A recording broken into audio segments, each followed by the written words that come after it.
ಅಂದರೆ ಚಾಲಕರು ಅವರು ಚಿಂತೆ ಮಾಡಿಬಿಟ್ರೆ ಹೋಗಿ ಉರುಳಕ್ಕೋಗ್ಬೇಕು, ಆ ಲೆವೆಲಿಗೆ ಬಂದಿದೆ ಇವತ್ತು. ಅದು ಯಾಕಪ್ಪ ಅಂದರೆ ಇವತ್ತು ಅನಧಿಕೃತ ಆ್ಯಪ್ಗಳು ಬಂದುಬಿಟ್ಟು ನಮ್ಮ ಚಾಲಕರ ಒಂದು ಜೀವನವನ್ನೇ ಸುಟ್ಟಾಗ್ತಿದೆ ಇವತ್ತು. ಹಾಗಾಗಿ ಇಷ್ಟು ದಿವಸ ಆ ಅನಧಿಕೃತ ಆ್ಯಪ್ಗಳು ಬರೀ ಬೆಂಗಳೂರಿಗಷ್ಟೇ ಸೀಮಿತ, ಬೆಂಗಳೂರು, ಮಂಗಳೂರು, ಬೆಳಗಾವಿನಲ್ಲಿ ಇತ್ತು. ಇವತ್ತು ನಮ್ಮ ದಾವಣಗೆರೆಗೆ ಕಾಲಿಟ್ಟಿದೆ.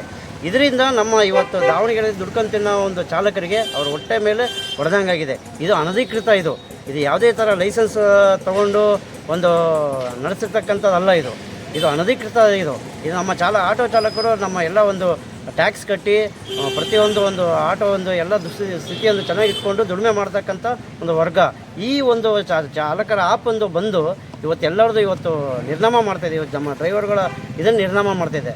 ಇನ್ನೊಂದು ಇದರಿಂದ ನಮ್ಮ ಚಾಲಕರು ಇವತ್ತು ಅದೋ ಗತಿಗೆ ಬರಂಗಾಗಿದೆ. ಇವತ್ತು ಯಾವ ರೀತಿ ಸಮಸ್ಯೆ ಆಗುತ್ತೆ ರೈತ ಸರ್? ದುಡಿಮೆ ಇಲ್ಲ. ಫಸ್ಟ್ ಆಫ್ ಆಲ್ ಈ ಅನಧಿಕೃತ ಆ್ಯಪ್ಗಳಿಂದ ಈಗ ಬೈಕ್ ಟ್ಯಾಕ್ಸಿ ಬಂದ್ಬಿಟ್ಟು ಇವತ್ತು ದುಡಿಮೆ ಆಗ್ತಿಲ್ಲ. ನಮ್ಮ ಆಟೋದರಿಗೆ ಒಂದು ವಾರದಿಂದನೂ ದುಡಿಮೆನೇ ಆಗ್ತಾಯಿಲ್ಲ. ಇವತ್ತು ನಾವೇ ಅದನ್ನು ನಿನ್ನೆ ಪರೀಕ್ಷೆ ಮಾಡಿದ್ವಿ. ಒಂದು DCM ಟೌನ್ಶಿಪ್ಪಿಂದ ನಮ್ಮ KSRTCಗೆ 20 ರೂಪಾಯಿ ತೋರಿಸುತ್ತೆ. ಅದು ಏನಪ್ಪ, ಅದು ಎಲ್ಲೋ ಬೋರ್ಡ್ ಅಲ್ಲ. ನಾವು ಎಲ್ಲೋ ಬೋರ್ಡ್ ಚಾಲಕರು ನಾವೆಲ್ಲರೂ ಸರ್ಕಾರಕ್ಕೆ ನಾವು ಟ್ಯಾಕ್ಸ್ ಕಟ್ಟಿ ಜೀವನ ಮಾಡ್ತಕ್ಕಂಥವ್ರು. ಇವು ಬೈಕ್ ಟ್ಯಾಕ್ಸಿ ಇವೆಲ್ಲ ಬಂದುಬಿಟ್ಟು ಅನಧಿಕೃತ. ಇದು ಯಾವುದೇ ಥರ ಸರ್ಕಾರಕ್ಕೆ ಒಂದು ಮಾನ್ಯತೆ ಕೊಟ್ಟಿರಲ್ಲ, ಏನೂ ಇಲ್ಲ. ಆ ರೀತಿ ಇದೊಂದು ನಡೆಸಕ್ಕಂಥ ಒಂದು ಆ್ಯಪ್ ಇದು. ಇದರಿಂದ ನಮ್ಮ ಚಾಲಕರ ಜೀವನ ಯಾವತ್ತು ಮುಳುಹವಿನ ಇದು ಯಾರಿಗೂ ಏನು ಸದ್ಯಕ್ಕೆ ಅವರಿಗೆ ಒಬ್ಬರನ್ನ ಬಿಡೋಕ್ಕೋ ಅವರಿಗೆ ಅನುಕೂಲ ಆಗುತ್ತೆ ವಿನಃ ಅದರಲ್ಲಿ ಹೋಗೋವಂಥ ಸಂದರ್ಭದಲ್ಲಿ ಅವ್ರಿಗೆ ಏನೇ ಒಂದು ಅನಾಹುತ ಆದರೂ, ಅವ್ರಿಗೇನೇ ಒಂದು ಆಕ್ಸಿಡೆಂಟ್ ಆದರೂ ಅದು ಅವರು ಹೊಣೆ ಆಗಲ್ಲ. ಅವಾಗ ಯಾರು ಆ ಬೈಕ್ ಟ್ಯಾಕ್ಸಿ ಏನು ಬಂದಿರ್ತಾರೋ ಅವರು ಹೊಣೆ ಆಗಲ್ಲ. ಅವ್ನು ಓಡೋಗ್ಬಿಡ್ತಾನೆ, ಎಸ್ಕೇಪ್ ಆಗಿಬಿಡ್ತಾನೆ. ಇವು ಬೆಂಗಳೂರಲ್ಲಿ ಭಾಳ ಆಗಿದ್ದಾವೆ. ನಮ್ಮ ಕಣ್ಣೆದುರುಗಳಿಗೆ ಆಗಿದ್ದಾವೆ. ಅರವಿಂದ್ ಅಕ್ಷಂತೇಳಿ, ಕರ್ನಾಟಕ ಚಾಲಕರ ಒಕ್ಕೂಟದ ರಾಜ್ಯ ಸಂಚಾಲಕ. ಎಲ್ಲ ಚಾಲಕರು ದಯವಿಟ್ಟು ಎಲ್ಲರೂ ಒಗ್ಗಟ್ಟಿಂದ ನಾವು ಇದನ್ನ ಹೋರಾಟ ಮಾಡಿ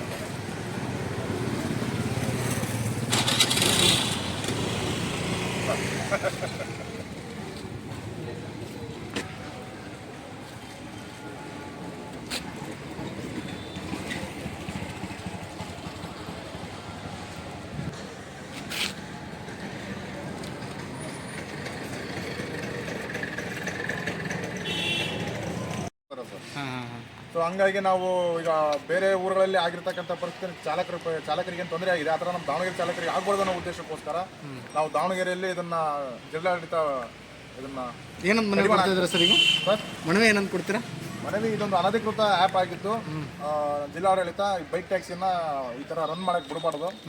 ಒಂದು ವೇಳೆ ಇದ್ರ ಬಗ್ಗೆ ತಾವು ಕ್ರಮ ಕೈಗೊಳ್ಳದಿದ್ದಲ್ಲಿ ನಾವೇ ಕರ್ನಾಟಕ ಚಾಲಕರ ಒಕ್ಕೂಟದ ವತಿಯಿಂದ ನಾವು ಪ್ರತಿ ಬೈಕ್ಗಳನ್ನ ಬುಕ್ ಮಾಡಿಬಿಟ್ಟು ನಾವು ಪೊಲೀಸ್ ಇಲಾಖೆಗೆ ಮಾಹಿತಿ ಕೊಡ್ತೀವಿ.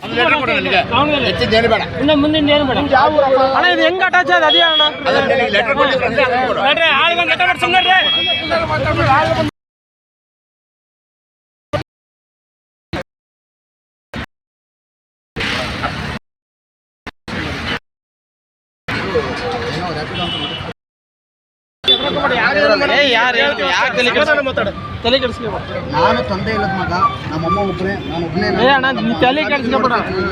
ಅದಕ್ಕೋಸ್ಕರ ಏನೋ ಒಂದು ದುಡಿಮೆ ಅಂತ ಬಂತು, ಬೈಕ್ ಮಾಡ್ಬೇಕಂತ ಇವಾಗ ಜಸ್ಟ್ ಇನ್ಸ್ಟಾಲ್ ಮಾಡ್ಕೊಂಡೆ. ಇವಾಗ ಜಸ್ಟ್ ಬಂದಿದ್ದೀನಿ, ಒಂದು ಆರ್ಡ್ರ್ ಬಂತು ಅಂತ ಇವ್ರು ಕಟ್ಸ್ಕೊಂಡ್ರು. ಇವರು ಬಂದು ನಿಂತ್ಕೊಂಡಿದ್ದೀನಿ. ನಾನು ಬ್ಲೂ ಪ್ರಿಂಟ್ ಕಟ್ಸ್ಕೊಂಡಿದ್ದೀನಿ. ಇದರಲ್ಲಿ ನಾನು ಏನಾದ್ರು ತಪ್ಪಿದ್ರೆ, ನಾನು ಇದರಿಂದ ಏನಾದ್ರು ದುಡ್ಕೊಂಡಿದ್ರೆ ನನ್ನ ಬೈಕ್ ಎಲ್ಲ ಇಲ್ಲೇ ಬಿಟ್ಟು ಅಲ್ಲ ಇದರಿಂದ